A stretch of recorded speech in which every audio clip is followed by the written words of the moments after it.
மிதுன ராசியில் பிறந்த நண்பர்களுக்கு இந்த வாரம் அப்படிங்கிற 10 நாளா ஒரு ஹேப்பியான ஒரு வாரமா இருக்குங்க. உங்களுக்கு இந்த வாரத்தில கொஞ்சம் கையில காசு தங்காது. செலவுகள் கொஞ்சம் அதிகமா இருக்கும். இது ஒரு பக்கம் இருந்தாலே பார்த்தோம்னா, நீங்களே விருப்பப்பட்டு நெறைய செலவு பண்ணீங்க. முக்கியமா பொழுதுபோக்கு விஷயங்களுக்கு பார்த்தோம் அப்புட்னா, அந்த வார காலகட்டங்கள்ல அதிகப்படியா முக்கியத்துவம் குடுப்பீங்க. ஒரு சில நேரங்கள்ல பார்த்தோம் அப்புட்னா, வேலைகளே இருந்தாலும் பார்த்தோம் அப்புட்னா, இந்த வேலைய கொஞ்சம் அப்புறமாட்டி பார்ப்போம் அப்படிங்கிற மாரி உங்களுக்கே பார்த்தா ஒரு சில நேரங்கள்ல பார்த்தோம் அப்புட்னா, அலட்சியமா தள்ளி போடுவீங்க. ஸோ அந்த ஒரு விஷயத்த மட்டும் இந்த வார காலகட்டங்கள்ல கொஞ்சம் கவனமா இருந்துக்கோங்க. ஏன்னா, இதனால பார்த்தோன்னா, வேலை பார்க்குற இடத்துல பார்த்தோன்னா, ஒரு சில நேரங்கள் கெட்ட பெயர்கள் வாங்கலாம். அது மட்டும் இல்லாம, ஒரு சில நேரங்கள்ல உங்கள சுத்தி இருக்கக்கூடிய உங்களுக்கு நெருக்கமான நபரா இருக்கலாம். இல்லாட்டி பார்த்தோம் அப்டின்னா, நெருக்கமில்லாத நபர்களா இருக்கலாம்.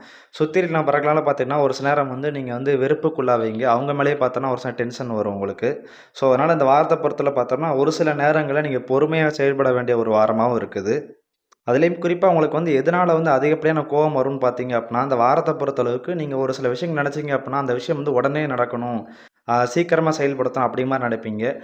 ஸோ அந்த விஷயம் பார்த்தோம் அப்டின்னா, சீக்கிரமா நடக்காதபோது, உடனே பார்த்தோம் அப்டின்னா, நமக்கு கிடைக்காதபோது பார்த்தோன்னா, அதுதான் உங்களுக்கு அதிகப்படியான கோவத்த உண்டு பண்ணும். ஸோ அந்த ஒரு விஷயத்தில மட்டும் பார்த்தீங்கன்னா, நீங்க கொஞ்சம் பொறுமையா இருந்தீங்கன்னா போதும். இந்த வாரம் அப்படிங்கிற பார்த்தா நல்ல ஒரு மகிழ்ச்சியான, சந்தோஷமான ஒரு வாரமா உங்களுக்கு இருக்கும்.